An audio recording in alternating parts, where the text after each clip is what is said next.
Hey, voici un complément de cours sur les diagrammes de Lewis.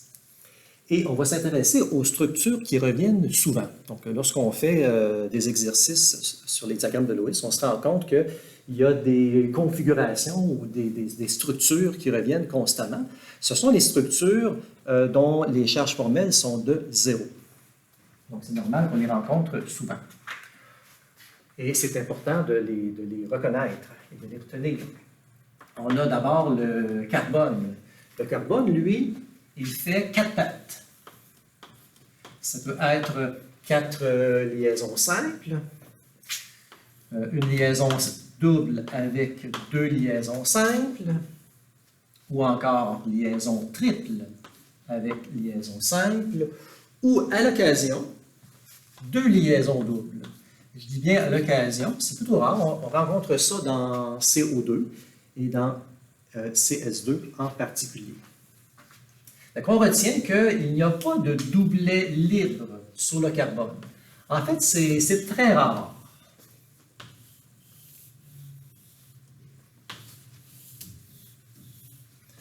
On va voir ça dans le monoxyde de carbone, CO,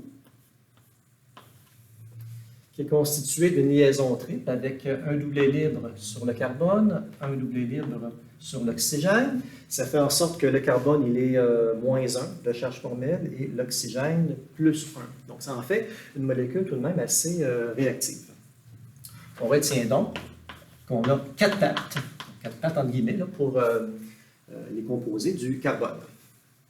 Bien entendu, ça permet à l'octet d'être respecté. Regardons l'azote. L'azote, on en trouve très, très souvent dans les exercices. L'azote, lui, c'est 3 pattes et un doublet.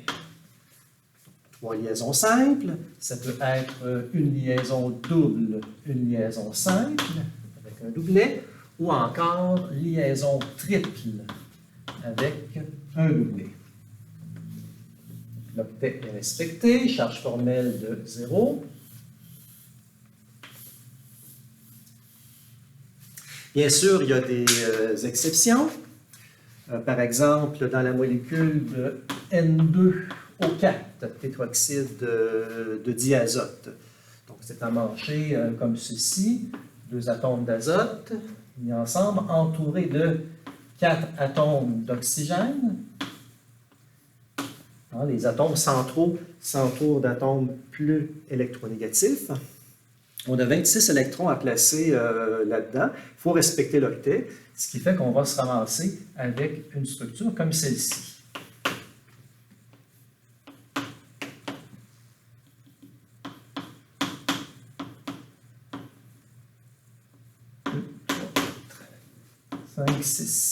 Alors, j'ai 26 électrons en tout et j'ai un azote qui a 4 pattes, ce qui fait que mon azote a une charge formelle de plus 1 et les 2 oxygènes du haut, une charge formelle de moins 1. Bon, c'est quand même un composé relativement rare. Regardons à présent l'oxygène. Bien sûr, c'est très fréquent dans les composés. Composés moléculaires. Oxygène, lui, c'est 2 pattes, 2 doublets. Comme dans H2O, que vous connaissez bien. Sinon, liaison double, avec toujours 2 doublets. Ce sont les 2 seules possibilités. Dans les molécules, je parle de composés de structure neutre globalement. Bien sûr, si j'ai un anion, comme NO2-, bien entendu, il y a un oxygène qui va prendre une charge formelle de moins 1. Donc, il y aura, comme ici, là, une patte et 3 doublets. Alors, voici les 2 structures les plus fréquentes. 2 pattes plus 2 doublets. Si vous voulez compléter vos notes de cours, pour l'azote, 3 pattes plus 1 doublet. Il nous reste une patte. Hydrogène, en premier lieu. L'hydrogène, bien, évidemment, il n'y a pas d'octet possible pour l'hydrogène, vu qu'il y a un seul électron. Donc, on parle de la règle du doublet, avec une seule patte, bien entendu. L'hydrogène est toujours atome terminal. Dans les une patte, on a aussi fluor, chlore, brome, iode, à condition que ce soit des atomes terminaux.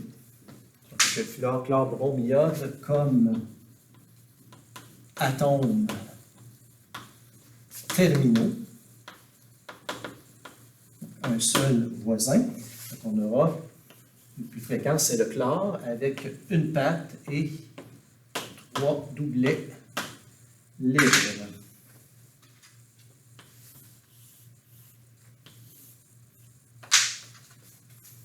Fait que voilà pour les structures fréquentes. Petit commentaire supplémentaire à propos du carbone.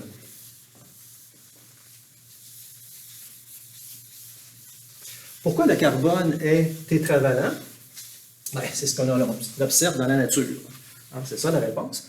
Parce que si on regarde sa configuration électronique, ce n'est pas du tout évident qu'il est tétravalent.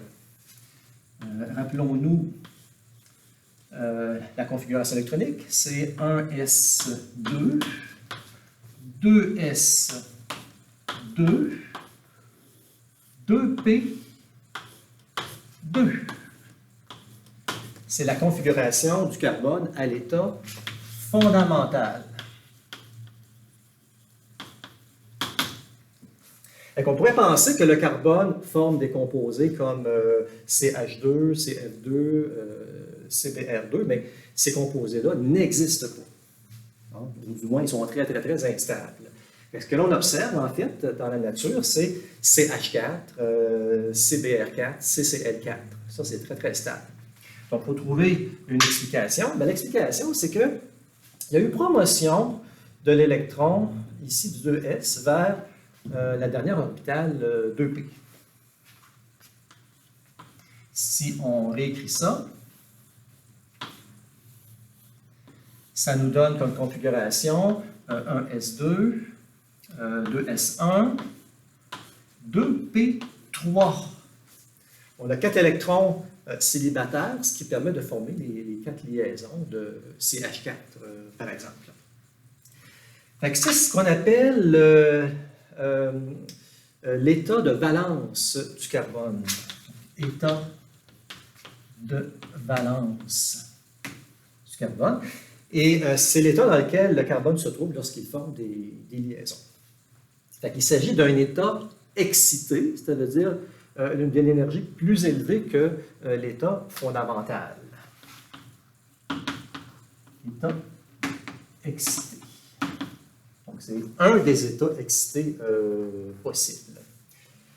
Fait que l'énergie qui est investie pour promouvoir l'électron est amplement compensée par la formation de plusieurs liaisons. Donc, globalement, CH4 est beaucoup plus stable que CH2.